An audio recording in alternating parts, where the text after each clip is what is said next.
আল্লাহ পাকের নবী দুনিয়া থেকে চলে গেলেন, মানুষদের মধ্যে ইখতিলাফ হয়ে গেল।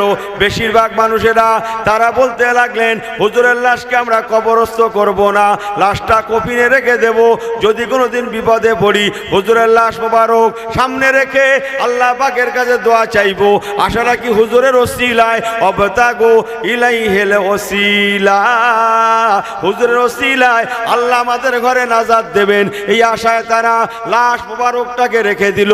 একবার কি জোরে বলা যাবে না সুবহানাল্লাহ? অথচ হাকিকি ব্যাপার, আসল ব্যাপার, হাকিকি ব্যাপার, আসল ব্যাপার, তিনি দোয়া করেছিলেন, ও রব্বুল আলামিন আল্লাহ, আমি তো উম্মতে মুহাম্মাদি হতে পারবো না, কম আজ কম উম্মতে মুহাম্মাদিদের হাত দ্বারায় আখিরি জামানার নবী, আখিরি জামানার পয়গম্বর, মা কানা মুহাম্মাদুন আবা আহাদিম মির রিজালিকুম ওয়ালাকিন রাসূলুল্লাহ ওয়া খাতামান নাবিয়্যিন, শেষ নবী রাহমাতুল লিল আলামিন কামলিওয়ালার উম্মতদের হাত দ্বারা যেন আমার লাশটা দাফন হয়। এ দোয়া তো কবুল হয়ে আছে। ভক্ত মুরিদে সাহাবীরা তো ইখতিলাফ করবেই, লাশটা রয়ে তো যাবেই, বলুন না জোরে সুবহানাল্লাহ। আল্লাহ বলে একজন আছে, কথা বুঝছেন? 2500 বছর কেটে গেল, আমি খুব ছেটে কেটে বলছি, ওই দেখো কি সুন্দর নির্ভয়ে চালাচ্ছে। একবার তাকবীর দেন তো, বালা মুসিবত কাটুক, নারে তাকবীর। সবাই মিলে বলেন না ছেলেগুলো, নারে তাকবীর। আল্লাহু আকবার। কি বালা মুসিবত চলছে আল্লাহ পাক বড় ভালো জানে। যে আমার পেয়ারা ভাইরা, আল্লাহওয়ালা গণেরা, 2500 বছর কেটে গেল। কত বছর বললাম? এই সবাই জবান খুলে বলেন, কত বছর বললাম? 2500 বছর কেটে গেল। আল্লাহ নবী দুনিয়াতে আসলেন, আমাদের পয়গম্বর রাহমাতাল লিল আলামিন দুনিয়াতে তশরিফ রাখলেন, বলুন না জোরে সুবহানাল্লাহ। নবী আমার দুনিয়া থেকে এক সময় 63 বছর বয়সে আল্লাহ দুনিয়া থেকে চলে গেলেন। পড়ুন ইন্না লিল্লাহি ওয়া ইন্না ইলাইহি রাজিউন। আল্লাহ নবীর পরে লেহাউলায়ে খোলাফায়ে মিন বাদি হযরত আবু বকর সিদ্দিক খলিফা হলেন। 2 বছর 3 মাস কয়েকদিন হযরত আবু বকর সিদ্দিক খেলাফতি করলেন। এবার খলিফা হলেন হযরত ওমর। ওমর ফারুকের নাম শুনেছেন তো? এই শুনেছেন সবাই? আর কিছু শুনেছেন? না শোনাই ভালো, ওই নাম পর্যন্ত থাকাই ভালো, এর বেশি না শোনা ভালো। ওই দেখেন, শুনলে মোবাইল ফোবাইল আউট হয়ে যাবে, কথা বলে না, না শোনাই ভালো। ওমর ফারুক, মোবাইল মাথায় উঠে যেত খোকা আমাদের এই গ্রামে, ওই কথা বলা, রাস্তায় ঘোরা, মজলিস ফাঁকা থাকা, সব মাথায় উঠে যেত। কথা বলছেন না, বেশি না শোনাই ভালো। ইবলিস পর্যন্ত 40 দিন ওমর ফারুক হুজুর যে রাস্তায় যেতেন সে রাস্তা মাড়াতো না। 40 দিন পর্যন্ত সেই রাস্তায় কোনো কুত্তা, কোনো বিল্লিতে পেশাব পায়খানা করতো না। বলা যায় না, না জানি কবে হযরত ওমর পেরে। আর রাস্তার ধারে যদি নোংরা দেখে, সিবিআই দিয়ে আমার বার করে 2 খণ্ড করবে, তারপর ওমর শান্তি পাবে। দরকার নেই বাবা, অন্যদিকে চল, অন্যদিকে। কথা বুঝছেন না? কারোর সঙ্গে যদি দুশ্মনী থাকে, তার শুধু কানে কানে বলো সামনে হযরত ওমর আসতে, সে শুধু বলে লা হাওলা ওয়ালা কুওয়াতা ইল্লা বিল্লাহ, আল্লাহ বাঁচা, লা হাওলা ওয়ালা কুওয়াতা ইল্লা বিল্লাহ। ওমর ফারুক আসতে শুধু বলো। মধু মাতাল যা যেখানে শুধু কানে কানে বলো, সে মধু বড্ড ভক ভক করছে, খুব গালিগুলোজ করছে, বাড়ির সামনে রাত দুপুরবেলা 1.5 টাকার খেয়ে 2.5 টাকার মোস্তানি মারতেছে, কিচ্ছু করতে হবে, শুধু কানে কানে যেয়ে বলো হযরত ওমর আসতেছে, লা হাওলা ওয়ালা কুওয়াতা ইল্লা বিল্লাহ। ওর নেশা ফেশা সব কেটে চিটে বেরিয়ে, খাল বিল ভেঙে মধু বেরিয়ে যাচ্ছে। এই কথা বুঝছেন না? এই হচ্ছে হযরত ওমর। পাকামো মদিনার মসজিদে হযরত ওমর নামাজ পড়ছেন, নামাজ মসজিদে নববী শরীফে নামাজ পড়ছে। নামাজ পড়তে গিয়ে নামাজ পড়াচ্ছেন, আরে খলিফা তো, কথা বোঝেন না, একটু দুলে গেছেন। ক্যা বাত হ্যায়, হ্যাঁ ক্যা বাত, দুলে গেলাম কেন, হেলে গেলাম কেন? ও পরে দেখে ভূমিকম্প হতা হয়। কথা বুঝছেন না? ভূমিকম্প, ভূমিকম্প বোঝেন না, ভূমিকম্প হচ্ছে। হযরত ওমর ফারুক রাদিয়াল্লাহু তাআলা আনহু ওই হাত দিয়ে জমিনে একটা দাবড় দিয়ে বলেন, এই মদিনার জমিন, তোর এত বড় সাহস যে মাটিতে দিন দুনিয়ার বাদশা ওয়া আরসালনাকা ইল্লা রাহমাতাল লিল আলামিন,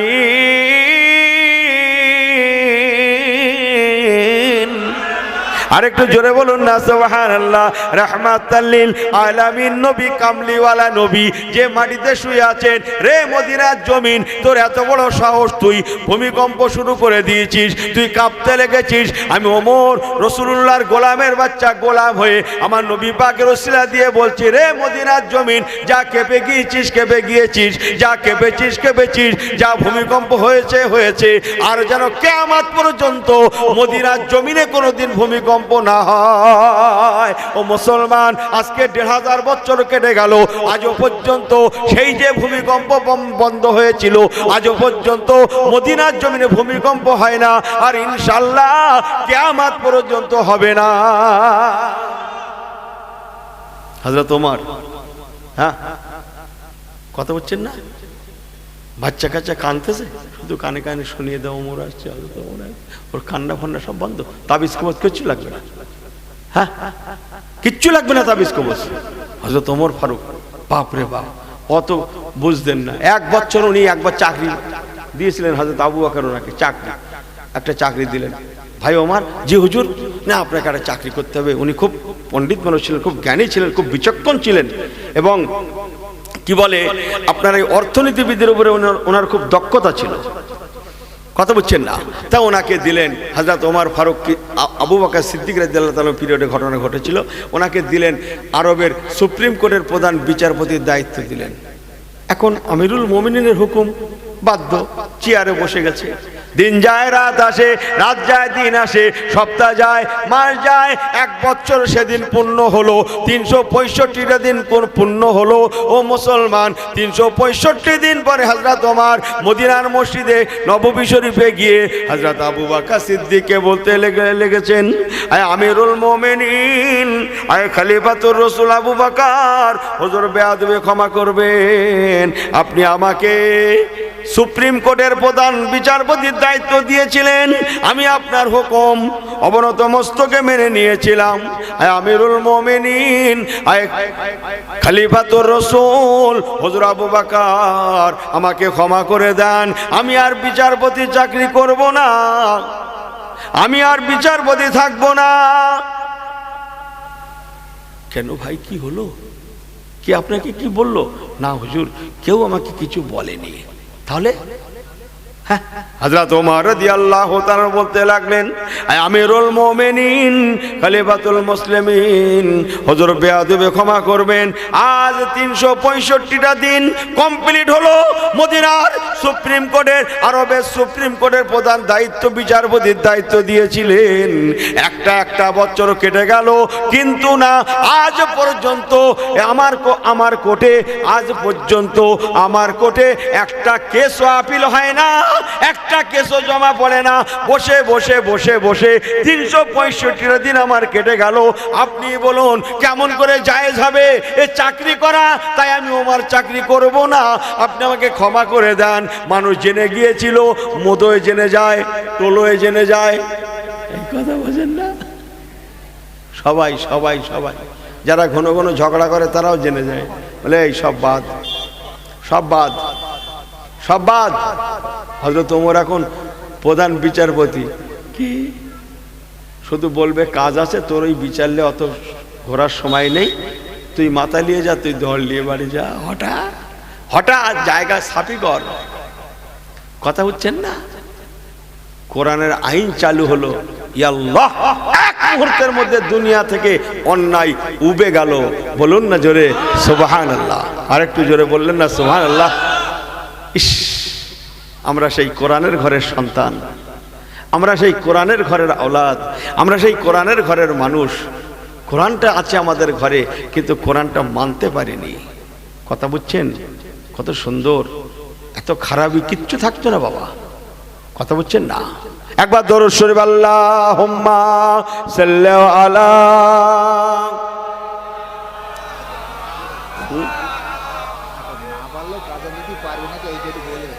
ঝামেলা হয়, ঝামেলা। আল্লাহুম্মা সাল্লি আলা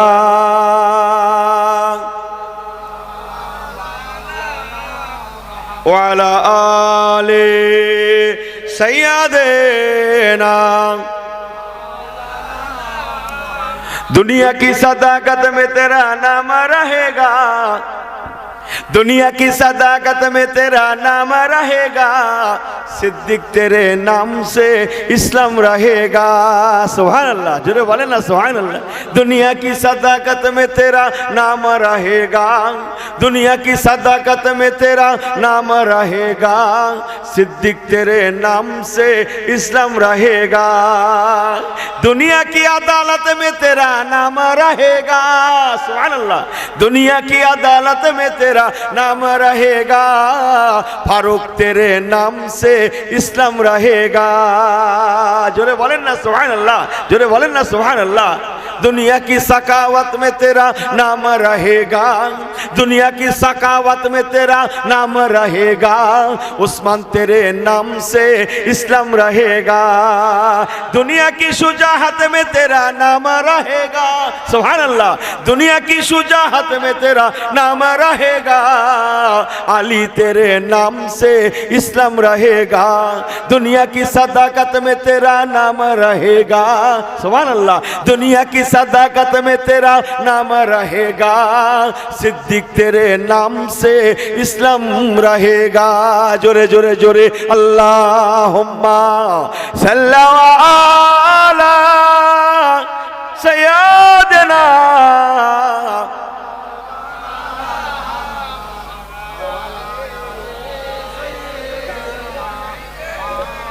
अल्लाह अल्लाह अल्लाह अल्लाह।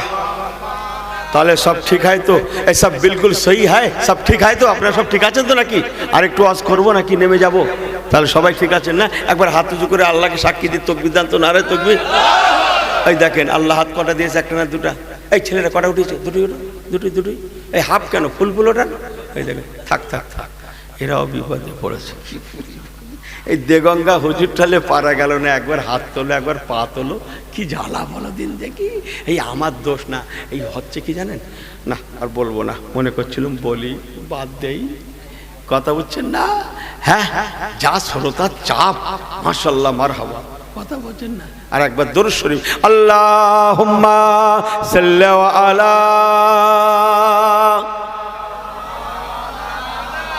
খুব সুন্দর, আলা আলি সাইয়্যিদিনা। আমার পেয়ারা ভাইরা, আল্লাহওয়ালা বাবাজিরা, দুটো কথা ঘরে নিয়ে যান। কি আর আপনাদের ঘরে বলবো, যে কথা বলছিলাম, হযরত আবু বকর সিদ্দিক রাসূলুল্লাহর পরে খলিফা হলেন। জোরে বলুন না সুবহানাল্লাহ। আবু বকর সিদ্দিকের পরে হযরত ওমর ফারুক খলিফা হলেন। জোরে বলেন সুবহানাল্লাহ। হযরত ওমর ফারুক 10 বছর প্লাস খেলাফতি করেছিলেন। কতদিন বললাম? 10 বছর প্লাস। কথা বুঝছেন?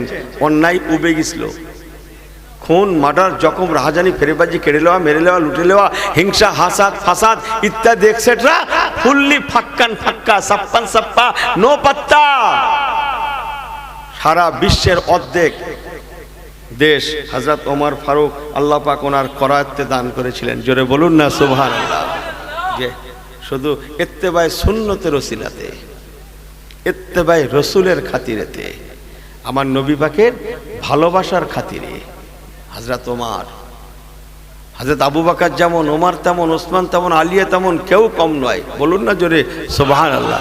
আমার রাসূলুল্লাহ যে তার সোনালী ছোঁয়া যারা পেয়েছেন, তারা সব পরশ পাথর তৈরি হয়ে গেছে। জোরে বলুন সুবহানাল্লাহ। জাহান্নাম হারাম করে নিয়েছে। কথা বুঝছেন না? জাহান্নাম হারাম। জানেন না ভাই, রাসূলুল্লাহর বাড়িতে একজন খাদেম থাকতেন, খাদেম বাচ্চা বয়স থেকে থাকতেন, তেনার নাম হযরত আনাস রাদিয়াল্লাহু তাআলা আনহু। 10 বছর রাসূলুল্লাহর বাড়ি খেদমত করেছেন। একদম বাচ্চা বয়স থেকে থাকতেন, বাড়ির ভিতরে যেতেন আবার আসতেন, বাড়িতে থাকলে যেমন হয়, কথা বলে না, বাড়ির ছেলের মতো। 10 বছর। হযরত আনাস রাদিয়াল্লাহু তাআলা বলছেন, আল্লাহর নবী আমার দস্তরখানে একদিন একটু হাত মুছেছিলেন।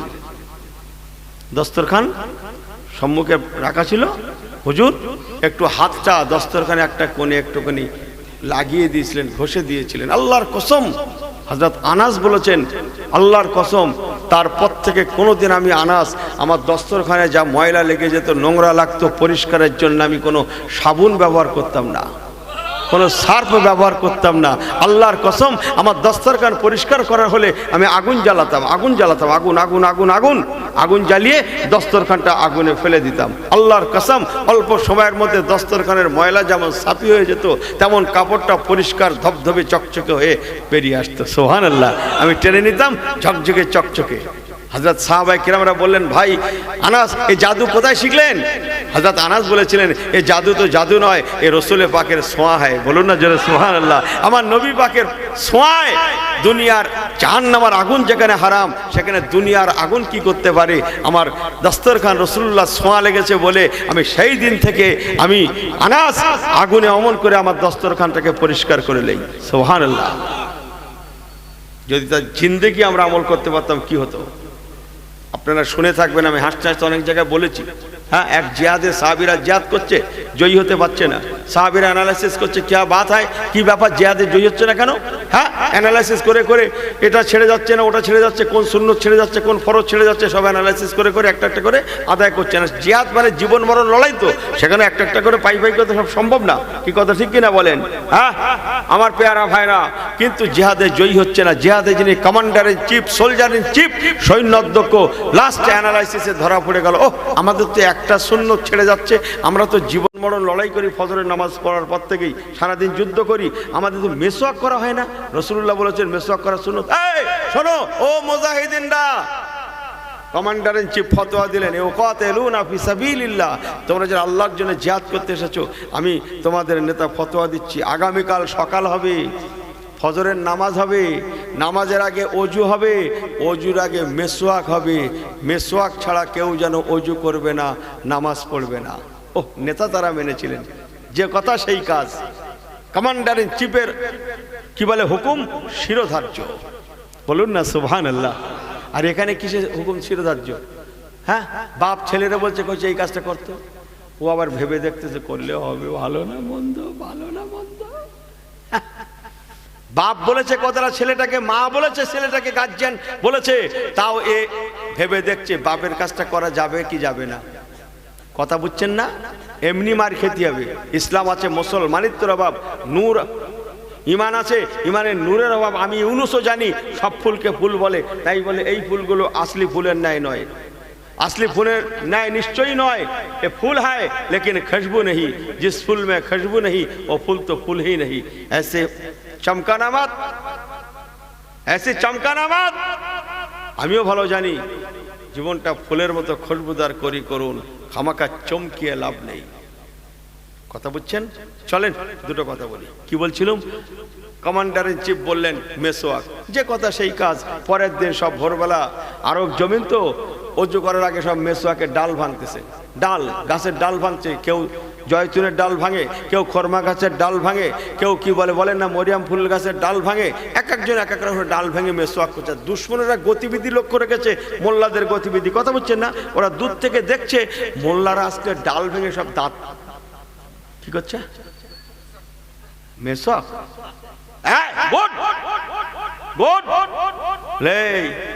আজ শেষ শেষ, দুশ্মনের বলছে আজ শেষ। বলো ওই দেখ ওই দেখ, সব দাঁতে ধার দিচ্ছে, দাঁতে ধার দিচ্ছে, ওই দেখ ওই দেখ। আজকে ধরবে আর চিবিয়ে চিবিয়ে খাবে, ধরবে আর চিবিয়ে চিবিয়ে খাবে। যে দেখে দুশ্মন পক্ষে সে গো ব্যাক, জানের জ্বালায় সে গো ব্যাক, যে দেখে সেই গো ব্যাক, যে দেখে সেই পালায়। এই করতে করতে কসম খোদার বিনা বাধায় রাসূলুল্লাহর একটা সুন্নতকে আদায় দেওয়ার ওসিলায় সেই দিন মুসলমানদের ঘরে, মুসলমানদের হাতে, ইমানদারদের হাতে জয়ের পতাকা আল্লাহ তুলে দিয়েছিলেন। ওরা ময়দান ছেড়ে বেরিয়ে গিয়েছিলেন। জোরে বলুন না সুবহানাল্লাহ। এরা করে মেসওয়াক আর ওরা বলে শেষ। দাঁতে ধার দিচ্ছে, ধরবে আর চিবিয়ে চিবিয়ে খাবে। পাক বউ বাচ্চা বাড়ি আছে, চল বেরিয়ে যাই। কথা বুঝছেন না কি বলছি? আল্লাহু আকবার। আর ইনি সারা সপ্তাহ পরে একবার জুম্মায় যাচ্ছে, তাও সে কত স্টাইল। আরে সর্বনাশ, সকলের শেষে গিয়ে সকলের আগে বাড়ি যাচ্ছে। জোরে বলুন সুবহানাল্লাহ। এই সুবহানাল্লাহ এসব করে বলবে, কথা বুঝছেন না? হয় না বাবা, হয় না। চলেন দুটো কথা বলি। আমার আল্লাহওয়ালা বাবাজিরা, ও নওজওয়ানেরা, আমার নবীর মুহিব্বিনেরা, হযরত ওমর ফারুক রাদিয়াল্লাহু তাআলা আনহু জামানায় বহু দেশ জয় হয়েছিল। জোরে বলুন সুবহানাল্লাহ। যার মধ্যে বিশেষ বিশেষ দেশের নাম আপনারা নিশ্চয়ই শুনেছেন। ইরান, ইরাক, নাম শুনেননি? ইরান কাদের দেশ ছিল? অগ্নি উপাসকদের দেশ ছিল। ওখানকার মানুষেরা অগ্নি পুজো করত, আগুন পুজো করত, ইরানের মানুষ। ইরাকের জমিনটাও হযরত ওমর ফারুকের জামানায় জয় হয়েছিল, ইসলামের করাতে চলে এসেছিল। লা ইলাহা ইল্লাল্লাহ, লা ইলাহা ইল্লাল্লাহ, লা ইলাহা ইল্লাল্লাহ মুহাম্মাদুর রাসূলুল্লাহ, রাসূলুল্লাহ, রাসূলুল্লাহ। ইরানে যেমন, ইরাকে তেমন, এমনি করে সারা পৃথিবীর অর্ধেক দেশে হযরত ওমর ফারুকের জামানায় কলেমার আওয়াজ শোনা গিয়েছিল। আরেকটু জোরে বলে সুবহানাল্লাহ, আরেকটু জোরে বলে সুবহানাল্লাহ। নারে তাকবীর, নারে তাকবীর, নারে তাকবীর।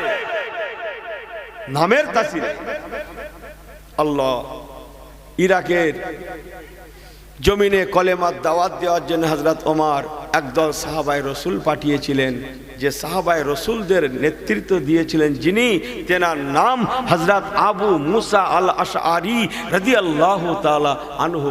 কি নাম বললাম? আবু মুসা আল আশআরী রাদিয়াল্লাহু তাআলা আনহু। রাসূলুল্লাহ একদিন মসজিদে নববীতে বলেছিলেন, বাবা এমন একজন নবী আছে, এমন একজন পয়গম্বর আছে, যিনি আমার উম্মত হওয়ার দাবি করলে পরে আল্লাহ কবুল করবেন না, উম্মত হতে পারবেন না। বুঝে বেদায় তিনি কি বলেছিল জানেন?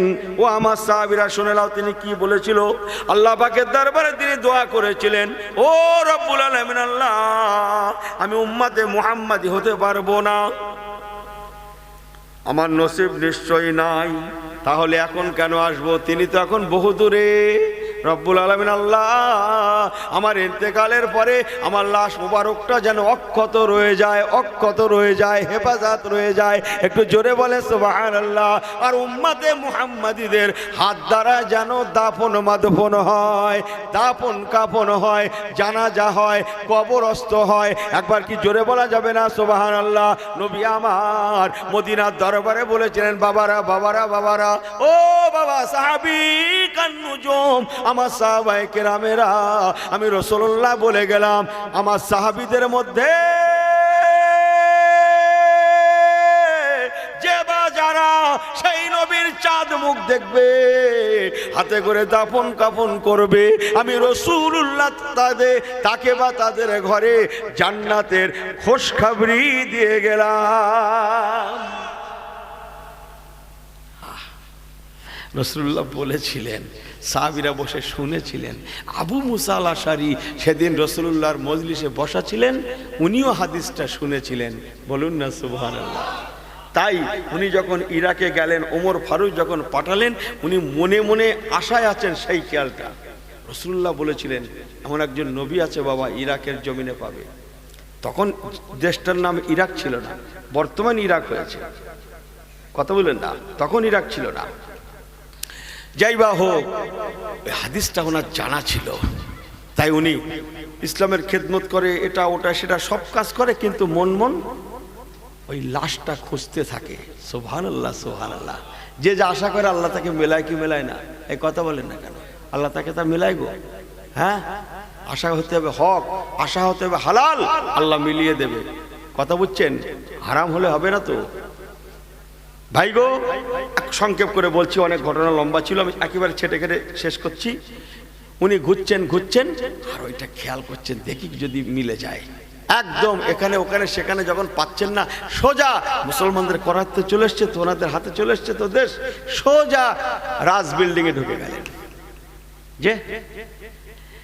যেখানে তাকতে তাউস বসে, রাজ দরবার বসে, রাজ দরবারে ঢুকে গেলেন।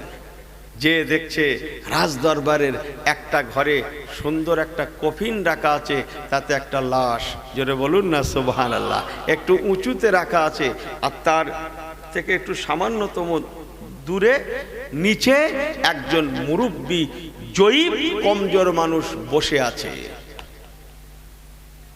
হযরত আবু মুসা আল আশআরী রাদিয়াল্লাহু তাআলা আনহু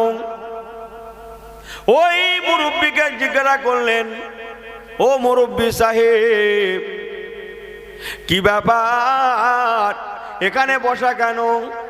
ইনি বলেছিলেন, হুজুর আমি লাশ মোবারকটা পাহারায় আছি, এটাই আমার চাকরি, এটাই আমার নৌকরি। কার লাশ মোবারক? তিনি বললেন, হুজুর হযরত নবী দানিয়াল আলাইহিস সালাতু ওয়াস সালামের লাশ মোবারক, নবী দানিয়ালের লাশ মোবারক। আমি এতক্ষণ ধরে বলছি এই নবীর ঘটনাটাই। হযরত আবু মুসা আল আশআরী উনি বলেছেন, সেই সময় যে কি আনন্দ আমার হয়েছিল, সে আনন্দের অন্ত ছিল না, শেষ ছিল না। সত্যি আমার মঞ্জিলে মকসুদ আল্লাহ কবুল করেছেন। আমি এনাকেই খুঁজছিলাম, আল্লাহ আপনি আমাকে মিলিয়ে দিয়েছেন। ইন্না সাজিদা ইয়াসজুদু ফি কদামাইনি রহমানি। হযরত দানিয়াল পয়গম্বরের লাশ মোবারক দেখে আল্লাহ পাকের নবীর সাহাবী হযরত আবু মুসা আল আশআরী আল্লাহু আকবার বলে আল্লাহকে সিজদা করলেন, 2 রাকাত শুকরিয়া নামাজও আদায় দিলেন। একটু জোরে বলুন না সুবহানাল্লাহ। এবার হযরতে নবী দানিয়াল আলাইহিস সালাতু ওয়াস সালামের কাফন মোবারক একটা একটা করে খোলা হতে লাগে। এত খুশবু, এত খুশবু, এত খুশবু। আবু মুসা আল আশআরী বলেছেন, আল্লাহর কসম ওনার চেহারা থেকে যেন নূর আর নূর চমকায়। কেন চমকাবে না? আল্লাহ নবী বলে কথা, আল্লাহর কসম দেখে মনে হতে লাগে যেন কিছুক্ষণ আগে ইন্তেকাল হয়েছে। আল্লাহর কসম কাফনটা যেমন আছে, ওনার গোসলের চিহ্নটাও তেমন রয়েছে। আল্লাহ পাকের নবীর চাঁদ মুখখানা এমন ভাবে চমকায়, পুরা ঘরটা যেন আলোয় আলোকিত হয়ে আছে। 2500 বছর পরে হুজুরের লাশ মুবারক যখন পাওয়া গিয়েছিল, ও মুসলমান, অনেক ঘটনা লম্বা, একদিন অন্যদিন শোনাবো, এতটুকু শুনে রাখুন। 2500 বছর লাশটা শুয়ে থাকায়, লাশটা রাখায়, ঘাড়ের দিকে 2 থেকে 3টে চুল খসে পড়েছিল মাত্র। এর বেশি মাথার চুলও যেমন পড়ে না, আপনার কি বলে দাঁতও তেমন পড়ে না, দাড়িও তেমন পড়ে না। চমকায় চমকায়, উনি যেন মুস্কি মুস্কি হাসে। কাফনটা যখন খোলা হয়, কাফনটা যখন খোলা হয়, যেন মুস্কি মুস্কি হাসতে লাগে। আল্লাহর নবী সাহাবী হযরতে আবু মুসা আল আশআরী রাদিয়াল্লাহু তাআলা আনহু সঙ্গে সঙ্গে একখানা চিঠি লিখলেন ওমর ফারুকের কাছে, আয় আমিরুল মুমিনিন, আয় খলিফাতুল মুসলিমিন। এই ব্যাপার হযরত ওমর বলেছিলেন, ও ভাই আবু মুসা আল আশআরী, মারহাবা মারহাবা মারহাবা মারহাবা আবু মুসা, মারহাবা মারহাবা মারহাবা আবু মুসা, মারহাবা। সুবহানাল্লাহ বলেন না, মারহাবা মারহাবা আবু মুসা, মারহাবা মারহাবা মারহাবা আল আশআরী, মারহাবা। ও আবু মুসা ভাই, আপনি বড় ভাগ্যবান, বড় ভাগ্যবান। আল্লাহ নবী যেদিন মদিনার দরবারে মা বাইনা মিম্বারি ও রাউজাতি, রাউজাতুম মিন রিয়াজুল জান্নাহ, রিয়াজুল জান্নাহ শরীফের মধ্যে নবী আমার এই হাদিসটা যেদিন বয়ান করেছিলেন, ভাই আবু মুসা আল আশআরী, আল্লাহর নিয়ামতের শুকরিয়া, ও আম্মা বে নিয়ামত রব্বিকা ফাহাদ্দিস। আমি ওমর ফারুকও সেই দিন আমার রাসূলুল্লাহর সম্মুখে বসা ছিলাম। আজও তাক আমি ওমর যেন শুনছি, আমার রাসূলুল্লাহ যেন কিছুক্ষণ আগে বলেছেন, অথচ আল্লাহ নবী দুনিয়ায় নাই, এখন আল্লাহ নবীর কথাটা আমার কানে বাজে। ও ভাই আবু মুসা, আপনি বড় ভাগ্যবান। একে জান্নাতি, অপর দিকে আল্লাহ নবী জান্নাতের বেশারাত দিয়েছেন। অনেক কথা আছে, শেষ করলাম। হযরত ওমর বলেছিলেন, আপনি ওনার জানাজা পড়ান, আপনি নতুন করে গোসলের ব্যবস্থা করুন, কাফন কিনে এনে কাফন পরান, আপনি জানাজা পড়িয়ে আপনি নিজে হাতে দাফন করে দেন। আজ 2500 বছর আগের নবীর মনের তামান্না আল্লাহ কবুল করে নিয়েছেন। আল্লাহ পাক ওনার তামান্না আপনার মাধ্যমেই পুরা করে দিলেন। ও মুসলমান, আমার রাসূলুল্লাহর উম্মত হতে পারবে না, উনি জানতেন আমি আর উম্মত হতে পারবো না। যেহেতু নবী হয়ে, পয়গম্বর হয়ে দুনিয়ায় চলে এসেছি, কমাস কম আল্লাহ আল্লাহ আল্লাহ আমার লাশটা যেন উম্মতে মুহাম্মাদীদের হাত দ্বারায় দাফন হয়ে যায়। আরেকটু জোরে বললেন না? কত দাম আমাদের ছিল। হায় হায়, ইস কি করছি আমরা, একবার ভাবছি না? মনের মধ্যে একটু কি বলে ভাব পয়দা করছেন না? ইস আমার নসিব কত চওড়া ছিল, হাতে করে কি সর্বনাশ করলুম। ফিরে আসেন, তওবা করেন, আল্লাহমুখী হয়ে যাই। আল্লাহই আমাদের বাঁচাবে। বাঁচানোর মালিক কে? জোরে বলেন কে?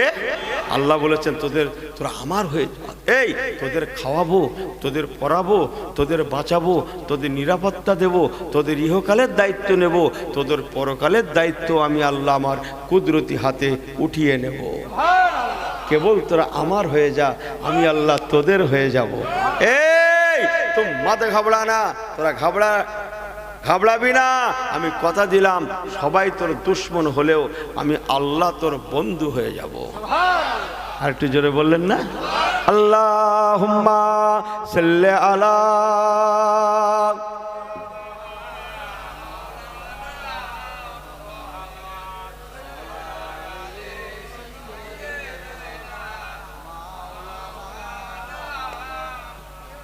আর একটু ওয়াজ করব, সবাই খুশি আছেন না নেমে যাব? চলে যাচ্ছে তো, সে আসবে আর আসবে, আসবে কি বলে গেল? আসবে বলেছে, আসবে বলেছে। তোর শরীফ আল্লাহুম্মা সাল্লি আলা।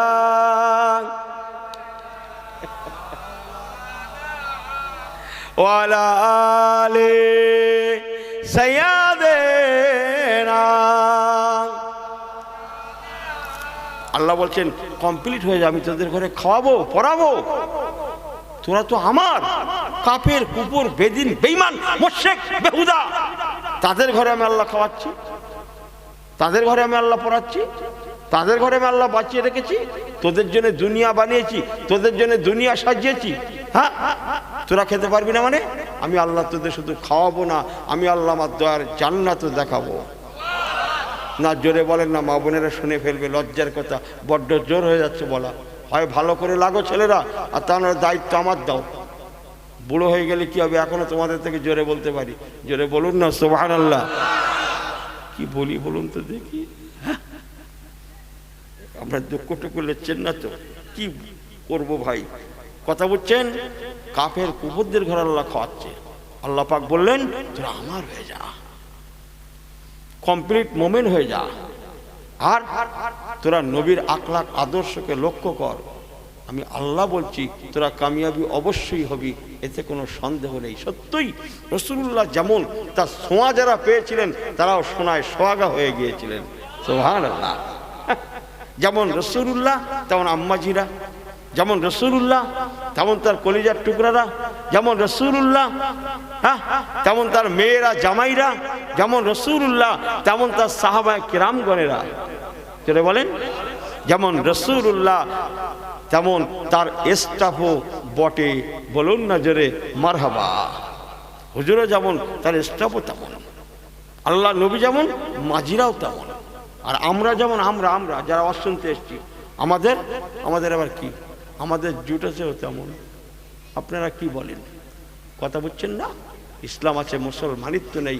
জানেন না আল্লাহ যদি মাফ না করে কেউ রেহাই পাবো না ভাই, কোনো সাহেব রেহাই পাবো না, কোনো সাহেব আল্লাহ দেখবে না, কেউ রেহাই পাবো না। ইসলাম আছে, মুসলমানিত্ব নেই। আপনারা জানেন না ভাই? মায়ের আওয়াজ শুনছে, একটু 2 মিনিট বলে যাই। জি, ভাইরা যেমন, ছেলেরা তেমন, মায়েরা তেমন, সবাই আমরা আজকে জর্জরিত। ইসলাম নেই। লাখো মোমেন হো মগর ইমান মে কামেল নেই। আল্লাহ নবী দিনের বাচ্চা যেমন, মাজিরাও তেমন। জোরে বলুন না সুবহানাল্লাহ।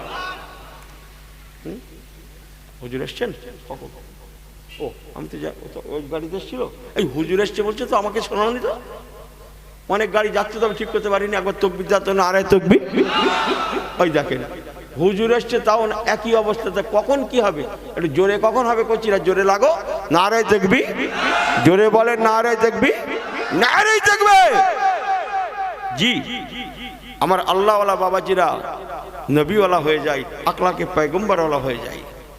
আল্লাহ নবী দিন দুনিয়ার বাচ্চা নবী আমার। একটু বলি নাকি কেমন আদর্শবান ছিলেন? একটু ছোট্ট করে আমরা কি করলাম? ফিরে আসি, তওবা করেন। আল্লাহ এমন আল্লাহ, আমার আল্লাহ এমন আল্লাহ, বান্দা তওবা করলে আল্লাহ সহ্য করতে পারেন না। বান্দার তওবাকে আল্লাহ কবুল করে থাকেন। শুধু কবুল করেন না, বান্দার দোয়াকে আল্লাহর ফেরত দিতে আমার আল্লাহর বড় লজ্জা বোধ হয়। বলুন না জোরে সুবহানাল্লাহ। এই হাদিসটা হাদিসে কুদসি শরীফের মধ্যে পাবেন। হাদিসে কুদসি, বান্দার দোয়া ফেরত দিতে আল্লাহর লজ্জা হয়, লজ্জা। হায় হায়, আমার বান্দার দোয়া চাইলো আর আমি আল্লাহ ফেরত দেব, লজ্জা করেন। কথা বুঝছেন না? আল্লাহ লজ্জা করেন, আল্লাহর কাছে কাঁদুন। আমার নবী দিন দুনিয়ার বাচ্চা হাবিবুল্লাহ যেমন, তার স্টাফও তেমন, সাহাবীরা তেমন, মায়েরা তেমন, সবাই তেমন। দুটো একটা ছোট ছোট করে আল্লাহ নবী দিন দুনিয়ার বাচ্চা হাবিবুল্লাহ দুনিয়াতে আসলেন 25 বছর বয়সে আম্মাজান খাদিজাতুল কুবরাকে ঘরে আনলেন, তাই না? আম্মাজান খাদিজা, যার থেকে আম্মাজান ফাতেমা এসছে, ইমাম হাসান এসছে, ইমাম হোসাইন এসছে, আজ পর্যন্ত ইসলাম এসেছে। জোরে বলুন না সুবহানাল্লাহ। গল্প করছি আমি, ইসলাম এসেছে আজ পর্যন্ত। মা খাদিজার আওলাদের ভিতর থেকে, রাসূলুল্লাহর আওলাদের ভিতর থেকে ইসলাম এসেছে আজ পর্যন্ত। আপনারা জানেন না ভাই? কারবালায় কে বেঁচে গিয়েছিল ছেলেদের মধ্যে বলুন তো? ইমাম জয়নুল আবেদিন বাঁচেনে? ইমাম জয়নুল আবেদিন কেন? আল্লাহ ওনাকে বাঁচিয়েছিলেন এই ফুরফুরা হবে বলে, খাজা বাবা আসবে বলে, গৌসে পাক বড় পীর সাহেব কেবলা আসবে বলে, আর এই নারায়ণপুরের মানুষেরা জান্নাতি হবে বলে। বিশ্বাসে খোলাচ্ছে না?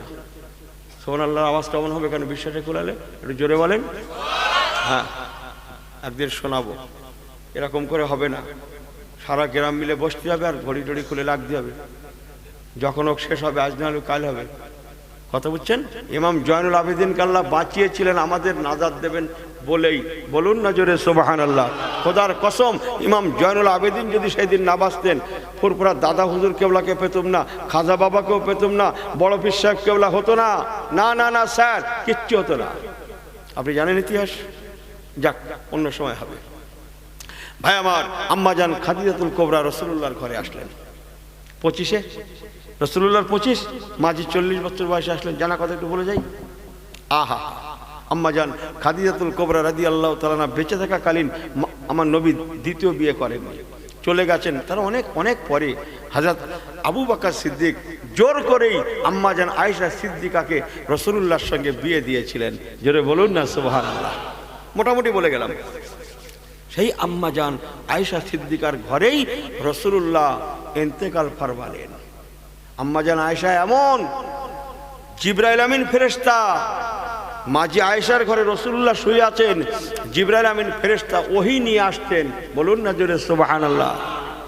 সেই আম্মাজান আয়েশা সিদ্দিকা বলেছেন, আল্লাহ নবী দিন দুনিয়ার বাদশাহ, ও নওজওয়ানেরা, আমলের রং আছে, কালার আছে, ইমানের নূর আছে, দুটো কথা ঘরে নিয়ে যান। যেহেতু মেয়েরা রয়েছে, হাতে সময় নেই, সংক্ষেপ। আল্লাহ নবী দিন দুনিয়ার বাদশাহ দুনিয়া থেকে চলে গেলেন। আম্মাজান আয়েশা সিদ্দিকার হুজরা শরীফে ওনাকে দাফন করা হলো। জোরে বলুন সুবহানাল্লাহ। ও আল্লাহওয়ালা গণের আমার নবীরা সেকিনেরা, আম্মাজান হযরত আয়েশা সিদ্দিকা ফরমাচ্ছেন, আল্লাহ নবী দিন দুনিয়ার বাদশাহ হাবিবুল্লাহ আমার ঘরে ঘুমিয়ে গিয়েছেন। এ কথা রাসূলুল্লাহ আমাকে অনেক আগে শুনিয়েছিলেন। আমি শুকরিয়া করছি, আমার ঘরে রাসূল ঘুমাচ্ছেন। তাই বলে কি আমি জিয়ারতটা ছেড়ে দেব? প্রতিদিনের জন্য আম্মাজান জুরুল কবর ফাইন্না তুযাক্কিরুল মাউত, রাতের গভীরে আম্মাজান আয়েশা আমার রাসূলুল্লাহর মাজারটা জিয়ারত করতেন। জোরে বলুন সুবহানাল্লাহ। হযরত আবু বকর যখন খলিফা, নবী পাকের পরে মাঝি আয়েশা কবর জিয়ারত করেন। হযরত আবু বকর সিদ্দিক রাদিয়াল্লাহু তাআলা আনহু ইন্তেকাল ওফাতের পরে মাঝি আয়েশার ঘরে, বেটির ঘরে রাসূলুল্লাহর পাশে ওনার দাফন হয়ে গেল। জোরে বলুন সুবহানাল্লাহ। হাজী সাহেব আছেন নাকি এখানে? কোনো চলে গেছে এক্ষুনি। রাসূলুল্লাহর পাশে গো বাবা। হযরত আবু বকর সিদ্দিক রাদিয়াল্লাহু তাআলার মেয়ে হচ্ছেন মা আয়েশা। রাতের গভীর আম্মাজান জিয়ারত করতে যান।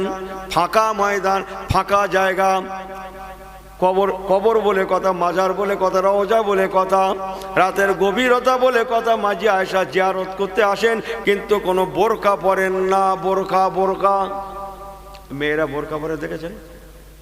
এই বোরকা দেখেছেন? এই ছেলেরা বোরকা দেখেছো?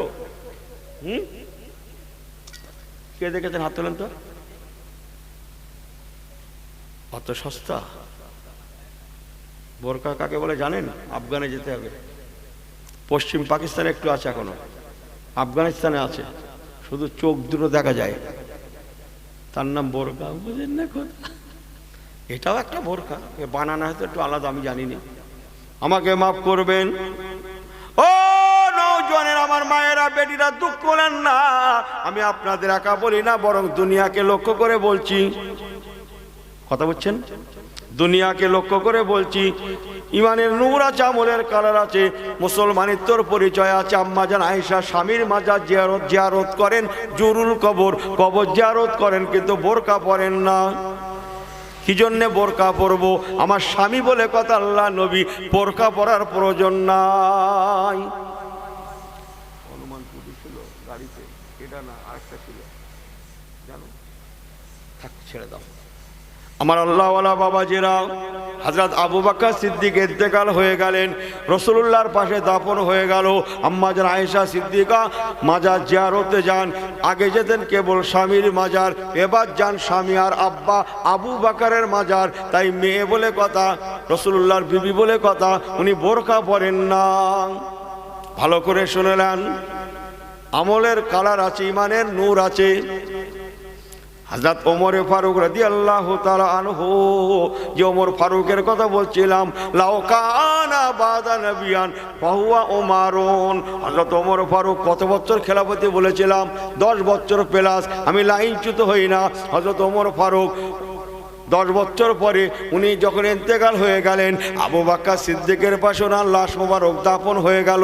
একটু কি জবান খুলে বলা যাবে না সুবহানাল্লাহ? রাসূলুল্লাহ শুয়ে আছেন, পাশে আবু বকর হুজুর শুয়ে আছেন, তার পাশে ওমর হুজুর শুয়ে আছেন, তার পাশে আর কোনো জায়গা নাই, অপর পাশে একটা জায়গা ফাঁকা আছে। কার জন্যে? ওয়া তাইনা ঈসা ইবনে মারইয়াম আল বাইয়িনা, মা মরিয়মের বেটা ঈসা রুহুল্লাহর জন্য রাখা আছে। একটু কি জোরে বলা যাবে না সুবহানাল্লাহ? সেই একটা ওয়াজ করেছিল, মনে আছে? সারা গ্রামে একটাও বেনামাজি থাকবে না, মনে আছে? আমার ওয়াজ কিন্তু একই জায়গায় আছে, বলো। উনি আসবেন আর ওইসব হবে, কথা বলে না, ওইসব হবে সারা দুনিয়া।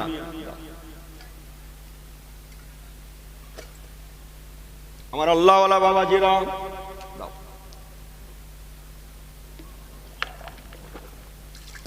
কি বললাম? আল্লাহওয়ালা বাবাজি বললাম না? হ্যাঁ, যে ভ্যান চালায় তাকে কি বলে? ভ্যানওয়ালা। রিক্সা চালায়, রিক্সাওয়ালা। রুটি বেচে, রুটিওয়ালা। বরফ বেচে, এ বলেন বরফওয়ালা। এই বরফটা খাওয়া ছেড়ে দিয়েছে না, ঠান্ডা পড়ে নাকি? চাদর গায়ে খাবেন?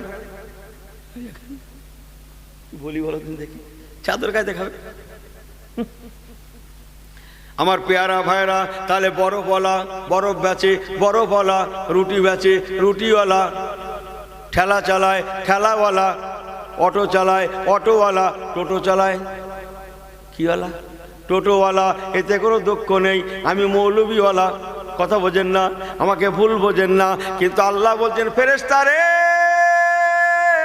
আজকে এই রিয়াজুল জান্নার পরিবেশে যারা বসে গেছে, এরা আর কেউ আমার রুটিওয়ালা নয়, রুটিওয়ালা নয়, রুটিওয়ালা নয়, রিক্সাওয়ালা নয়, ঠেলাওয়ালা নয়, ভ্যানওয়ালা নয়, বরফওয়ালা নয়, মুড়ে মজদুর নয়, এরা আর অটোওয়ালা নয়, টোটোওয়ালা নয়। এরা যারা বসে গেছে, বসে গেছে, বসে গেছে রিয়াজুল জান্নাহ, এই জান্নাতের পরিবেশে যারা বসে গেছে, এরা এখন সবাই আমার আল্লাহওয়ালা, আল্লাহওয়ালা, আল্লাহওয়ালা। একটু কি জোরে বলেন না সুবহানাল্লাহ?